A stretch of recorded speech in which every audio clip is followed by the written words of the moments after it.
The rain hammered down on the empty street as 17-year-old Maya clutched her soaked jacket tighter, her stomach growling so loudly she thought the whole world could hear it. But when she turned the corner behind the old community center, she froze. A man was slumped against the brick wall, unconscious, his expensive suit torn and muddy, and cradled in his arms were two crying infants, no older than a few months, their tiny faces red from screaming into the storm.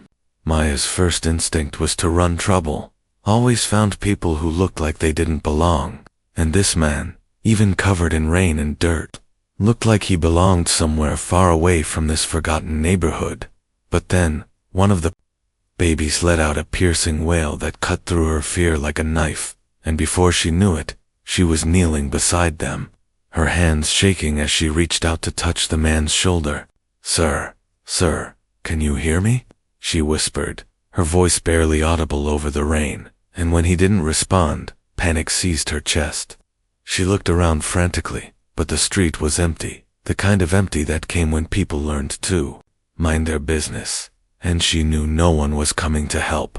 The babies were soaked through, their little bodies trembling, and Maya made a decision that would change everything. She couldn't carry all three of them, but she couldn't leave them either, so she scooped up the twins, one in each arm, and wedged her shoulder under the man's arm, half dragging, half carrying them toward the only place she knew, the abandoned storage room behind Mr. Chen's grocery store where she'd been sleeping for the past 2 months since her foster home fell through. It took her 20 minutes to move them 3 blocks, her muscles screaming, her vision blurring from exhaustion and hunger, but she didn't stop until she had them inside.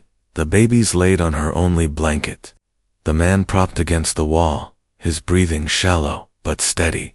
Maya had nothing, no phone, no money, no food, beyond the Hafting granola bar in her pocket, but she had survived on the streets long enough to know a few things: keep people warm, keep babies quiet, and stay invisible. She peeled off the baby's wet clothes with trembling fingers, using her own dry shirt to wrap them, leaving herself in just a thin tank top, and she tucked them close together, their cries softening to whimpers as warmth slowly returned to their tiny bodies. The man stirred then, his eyes fluttering open, and Maya tensed, ready to run. But he didn't lunge or shout, he just stared at her with the most broken expression she'd ever seen, his lips forming words that barely came out. "My babies. Are they?" "They're okay," Maya said quickly, surprised by the gentleness in her own voice. "They're cold and hungry, but they're okay." The man's eyes filled with tears, and he tried to sit up, but his body betrayed him, and he collapsed back with a groan. Maya noticed, then the bruises on his face, the way he held his ribs, and she realized he must have been in some kind of accident. Though she didn't ask, questions led to answers, and answers led to complications she couldn't afford. "What's your name?" he asked, his voice hoarse. "Maya," she replied, then hesitated. "What's yours?" "Daniel," he said, and nothing more, and she didn't push. Over the next 3 days, Maya became a ghost, slipping in and out of the storage room. Like a shadow, she stole baby formula from the grocery store, her heart pounding with guilt but her resolve unshaken, because those babies needed to eat. She brought back crackers and water for Daniel, who was recovering slowly, his strength returning in increments. She even found a way to heat water using an old camping stove she'd scavenged months ago. Daniel watched her with an intensity that made her uncomfortable, not because it was threatening, but because it was grateful. And Maya didn't know what to do with gratitude her whole life. People had looked at her with pity, suspicion, or indifference, but never like she mattered. "Why are you helping us?" he asked on the 3rd night, when the twins, who he'd called Elijah and Emma, were finally sleeping peacefully. Maya shrugged, wrapping her arms around her knees. "Why wouldn't I? Most people would have called the police, or just kept walking," Daniel said softly. "You gave us everything you had. You don't even know us." "I know what it's like to be alone," Maya said, her voice barely a whisper. "I know what it feels like when nobody stops." Silence stretched between them, heavy with unspoken pain, until Daniel finally spoke again. Their mother died 3 weeks ago, he said, and Maya's breath caught. Car accident. I was driving. We were on our way to the hospital because she wasn't feeling well, and a truck ran a red light, hit us on her side. His voice cracked, and tears streamed down his face without shame. She died instantly. The twins were in the back, barely a scratch on them, like she used her last breath to protect them. I walked away with bruises and broken ribs, but I couldn't save her. I couldn't save my wife. Maya felt her own eyes burning, and she looked away, focusing on the sleeping babies instead. I'm sorry, she said, knowing the words were useless, but offering them anyway. After the funeral, everything fell apart. Daniel continued, as if now that he'd started, he couldn't stop. My family wanted me to hire a nanny, go back to work, act like life could just continue, but I couldn't breathe in that house. Couldn't think with everyone telling me what to do, how to grieve, how to be a father. So I took the twins and left. I didn't have a plan. I just drove until the car broke down, and then I walked until I couldn't anymore. He looked at Maya then, really looked at her, and asked, "What about you? Where's your family?" Maya laughed bitterly. "Never had one, not really. My mom died when I was sick with drugs. Never knew my dad. Bounced around foster homes until I aged out of the last one 2 months ago. They said I was too difficult, which basically means I asked too many questions and didn't smile enough." She picked at a thread on her worn jeans. "Been on my own since. It's not so bad. At least nobody tells me I'm a burden anymore." "You're not a burden," Daniel said fiercely, with such conviction that Maya's head snapped up. "You're a miracle. You saved my children when you had every reason to save yourself. That's not a burden, that's a hero." Maya didn't know how to respond to that, so she changed the subject, asking about the twins. And Daniel's face softened as he talked about their personalities, how Emma was fiery and loud, how Elijah was gentle and observant, how they both had their mother's eyes. Days turned into a week, and an unexpected routine formed. Maya would wake early to feed the babies, while Daniel rested. He'd tell her stories about his wife, about the life he'd left behind, though he never mentioned what he did for work, and Maya never asked, because it didn't matter in this small room where they were all just broken people, trying to survive. She noticed things, though: the expensive watch he wore, the designer labels on his torn clothes, the way he spoke with the careful grammar of someone educated far beyond her reach. But she also noticed the way he changed diapers with fumbling. Tenderness, the way he sang lullabies off-key, the way he looked at his children like they were the only thing tethering him to earth. One afternoon, Maya came back to find Daniel on his feet, pacing slowly with Emma in his arms. His strength finally returned, and she knew before he said anything that this chapter was ending. "I need to go back," he said, not looking at her. "The twins need proper care, medicine, stability. I can't keep running from my responsibilities." Maya nodded, her throat tight. "I know." "Come with us," Daniel said suddenly, turning to face her, and Maya's heart stopped. "What? Come with us?" he repeated.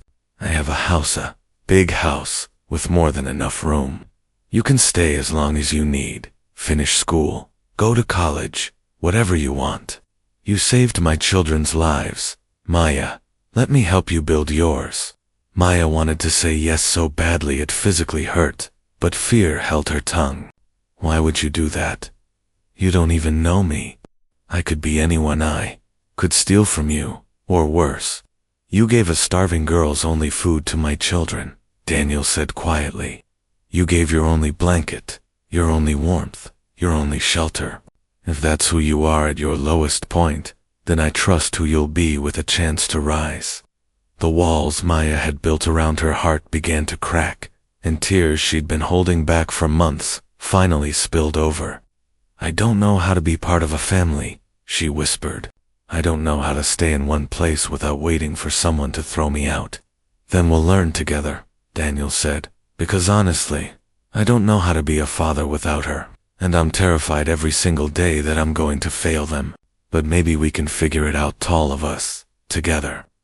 That night, Maya agreed, and when morning came, Daniel made a phone call on a phone he'd kept hidden, speaking in low tones about cars and addresses. And within an hour, a sleek black vehicle pulled up to the street corner. Maya's eyes widened as a driver in a crisp uniform stepped out and opened the door.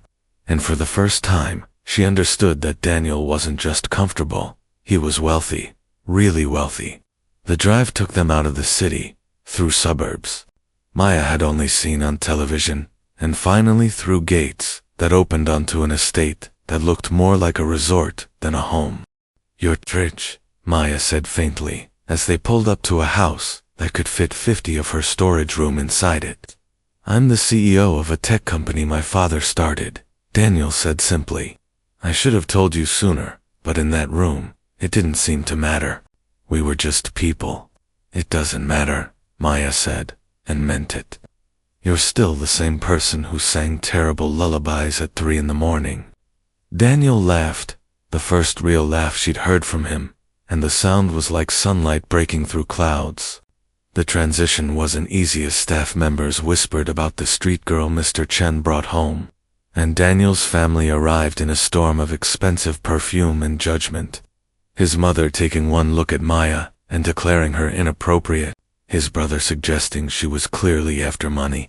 But Daniel stood firm in a way Maya suspected he hadn't stood firm about anything since his wife died. "This girl saved my children when she had nothing to give," he told them coldly. "She gave everything while all of you told me to medicate my grief and move on. Maya stays, and she's family now. If you can't accept that, there's the door." His mother left in tears, his brother in anger, but they came back a week later, quieter, humbler.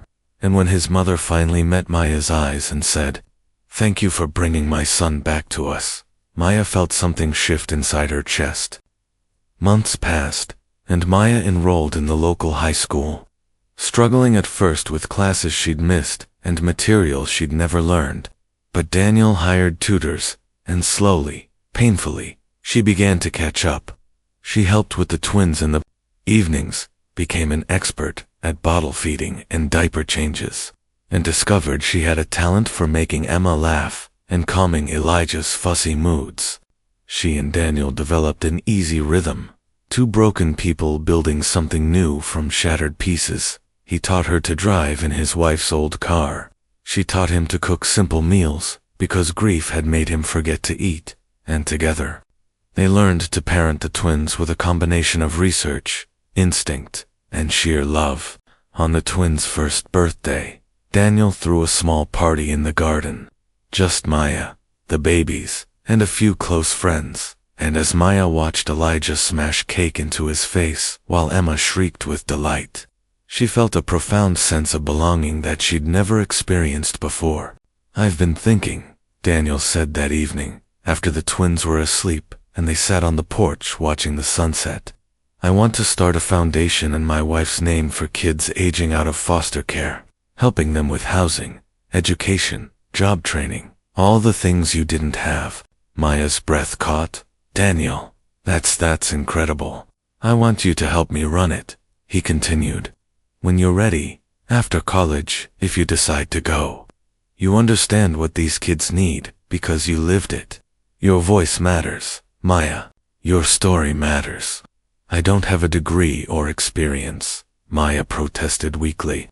"You have something more important. You have empathy and resilience and a heart that gives, even when it's empty," Daniel said firmly. "That's worth more than any degree." 3 years later, Maya stood in front of the first building of the Sarah Chen Foundation, named for Daniel's late wife, cutting the ribbon. Alongside Daniel, while news cameras flashed and Elijah and Emma, now 4 years old, held her hands and chanted her name. She was 20 years old, a college sophomore studying social work, and the co-director of an organization that would help thousands of foster youth find their footing.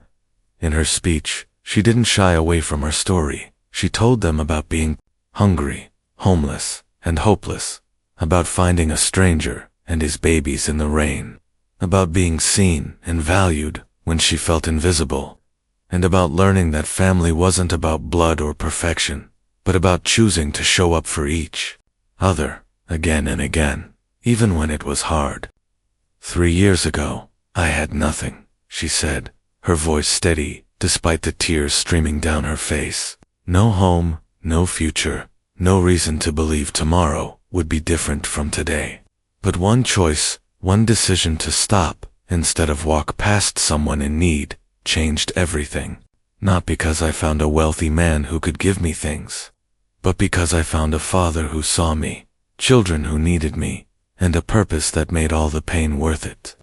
She looked at Daniel, who stood off to the side with the twins, all 3 of them crying happy tears. We saved each other that night. And now, together, we're going to save as many kids as we can, because every single one of them deserves someone to stop, someone to see them, someone to say, "You matter, and you're not alone." The crowd erupted in applause, but Maya barely heard it. She was looking at her family, the one she'd found in the rain, the one she'd built from kindness and hope. And for the first time in her life, she knew with absolute certainty that she was exactly where she belonged. That night, after the celebration ended and the twins were tucked into bed, Maya and Daniel sat in the room that had become their tradition, the library where they'd had countless late-night conversations about life, loss, and healing. And Daniel pulled out a folder. "I had my lawyers draw this up," he said quietly, handing it to her. "You don't have to answer now, but I wanted you to know it's an option." Maya opened the folder with shaking hands and read the words that blurred through her tears. "Petition for adult adoption. You're already my daughter in every way that matters," Daniel said, his voice thick with emotion. "But if you want it to be official, if you want to share our name and be legally part of this family, then I want that too. Not because you owe us anything, but because we chose each other, and I want the whole world to know that you're mine and I'm yours." Maya couldn't speak through her sobs, so she just nodded, clutching the papers to her chest. And Daniel pulled her into a hug that felt like safety, like home, like everything she'd ever needed and never thought she'd find. 6 months later, Maya Chen stood in a courtroom, Daniel beside her and the twins in the front row, holding a banner that read, "Best Big Sister Ever." And when the judge declared the adoption final, she became part of a family not by birth or chance, but by choice, love, and the simple act of stopping when everyone else would have walked away, proving that sometimes the most extraordinary transformations begin with the smallest acts of kindness, and that family is not where you start, but where you choose to belong.